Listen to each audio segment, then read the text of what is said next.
ছাত্র জনতার রক্তাক্ত গণ অভ্যুত্থানের মধ্য দিয়ে ডক্টর মোহাম্মদ ইউনূসের নেতৃত্বে একটি সরকার, অন্তর্বর্তীকালীন সরকার গঠিত হওয়া এবং এই সরকারের 6 মাস অতিক্রম হয়েছে ইতিমধ্যেই।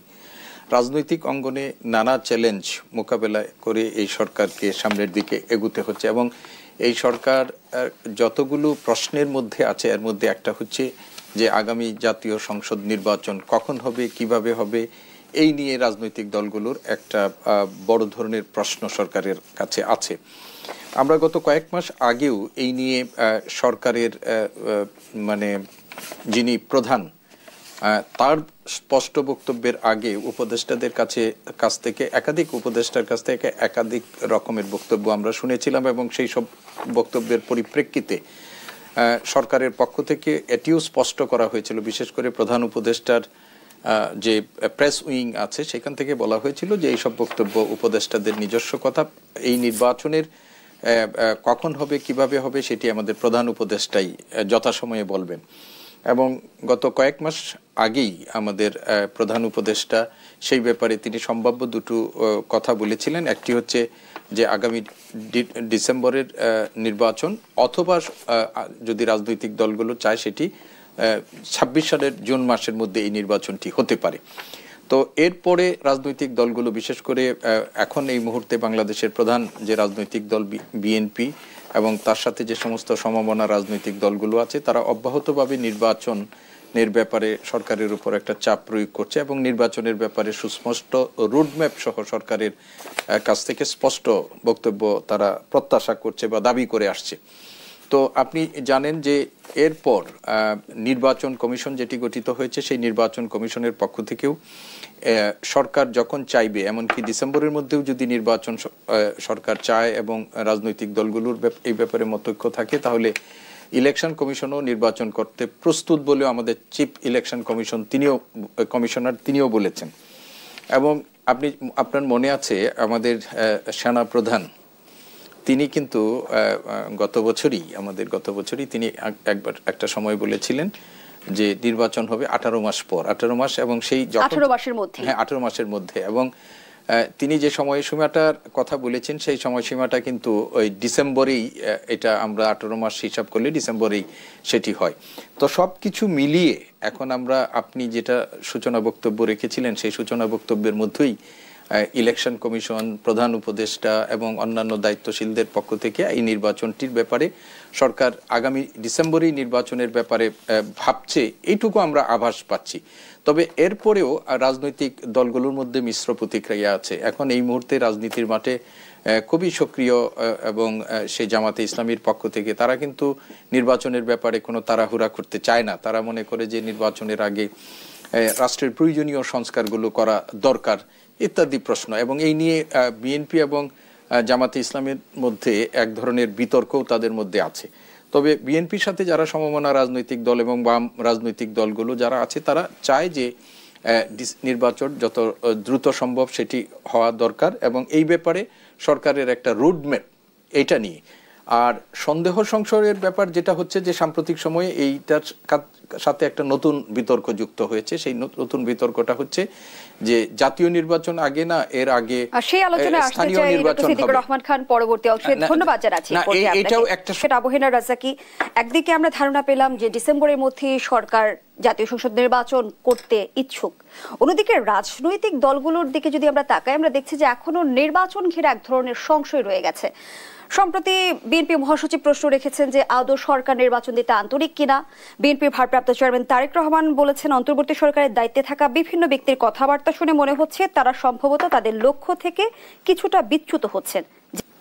প্রথম আপনাকে একটু চলমান যে সরকার তার পরিস্থিতিটা একটু বিবেচনায় আমাদের নেওয়া দরকার।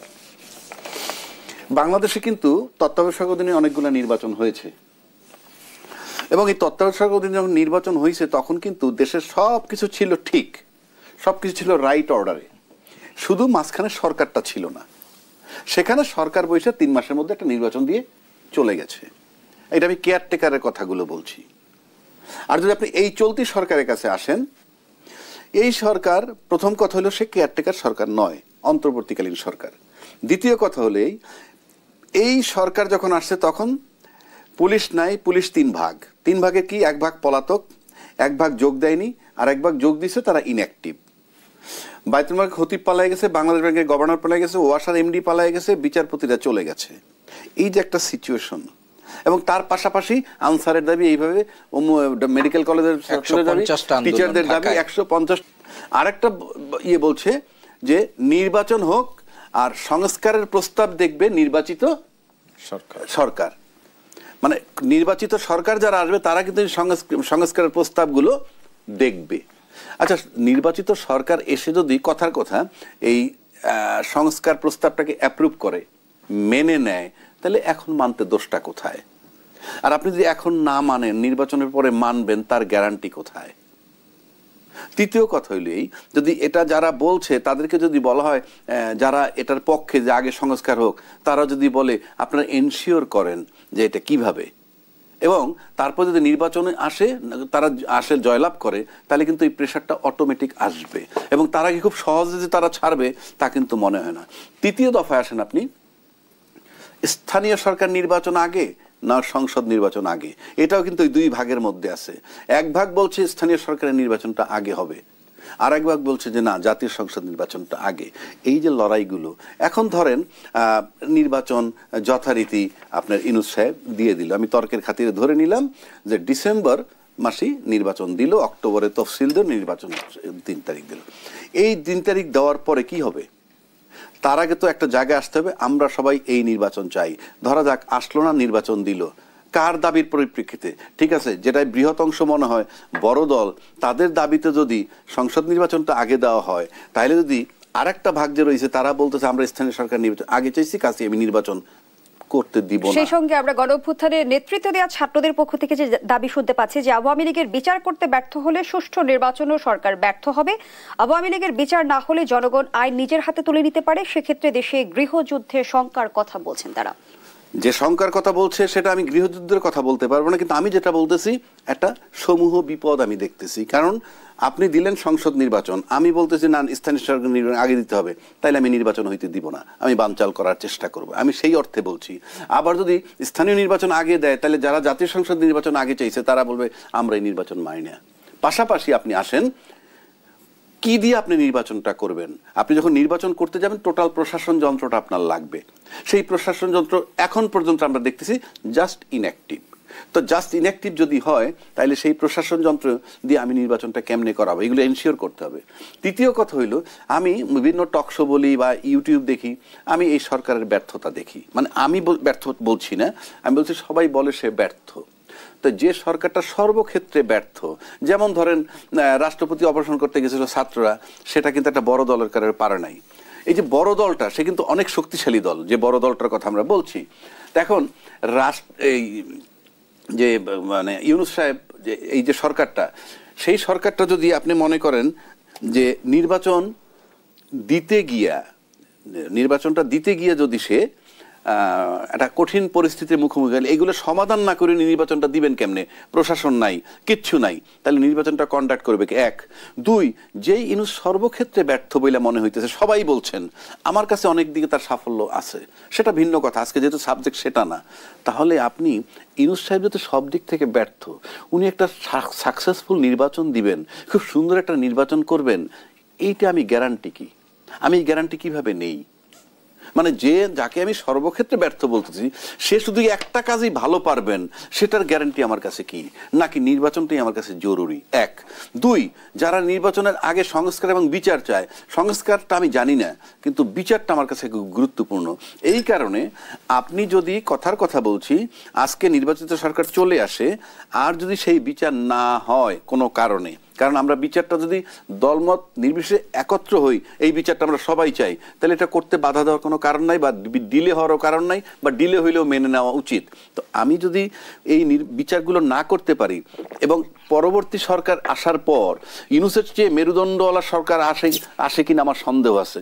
যদি অন্য কোনো সরকার সেই বিচারটা করতে না পারে, তাহলে কিন্তু সেই লুটতরা, সেই ব্যাংক লুট, কিংবা সেই আয়নাঘর, কিংবা সেই জিনিসগুলা যারা করেছিল, তারা কিন্তু একটা বাহবা পেয়ে যাবে, এবং সেই একই পথে অনেকেরই তখন হাঁটতে হবে। কেননা যদি আজকে এমন একটা সরকার আসে এবং তার বিচার করতে না পারে, তাইলে কিন্তু তারা ভাববে যে বিচার যেহেতু আর করতে পারছে, তারা কিন্তু আর বসে থাকবে না। আর বসে যদি না থাকে, প্রশাসন এবং সেই পতিত যারা আছে তারা কিন্তু ইউনাইটেড হয়ে যেতে পারে, সেটাও বিবেচনায় রাখতে হবে। সুতরাং সামনে আমি একটা টার্ময়েল সিচুয়েশন দেখতেছি। খুব সহজে নির্বাচন একেবারে নিশ্চিত ইউনূস সাহেব দিলেই হয়ে যাবে, এ ব্যাপারে আমার যথেষ্ট সন্দেহ আছে। এক, আর দুই, ইউনূস সাহেবের কোনো কমিটমেন্ট নাই। কমিটমেন্ট নাই কোনটা? সে যে কমিটমেন্ট নিয়ে আসে সেটা কি? সে একটা সুস্থ গণতন্ত্র দিতে চায়, সে সংস্কার দিতে চায়, সে বিচারটা করতে চায়। সেটা যদি আমরা শান্তিপূর্ণভাবে করতে না দেই, তাহলে তার কিন্তু রাজনৈতিক কোনো কমিটমেন্ট নাই। He is not answerable two anybody. চলে যাবে, আসছিলাম, বলছিলাম, শোনো নাই, চলে গেলাম। তখন পরিস্থিতিটা কি হবে সেটা প্রত্যেকের মাথায় রাখা উচিত। এক ইউনূস ছাড়া, আপনাদের এই চ্যানেল বোধহয় আমি বলছিলাম এই কথাটা, আবার আজকে বলতেছি, কালকে সকালে আমাকে যদি দায়িত্ব দেয় প্রধান উপদেষ্টার, সমস্ত প্রশাসকের আগে চায়, তারা বলে জনগণ, সংস্কার আগে চায়। It's a vague term. সেখানে আমার প্রশ্ন, অ্যাডভোকেট আবু হেনা রাজাকের,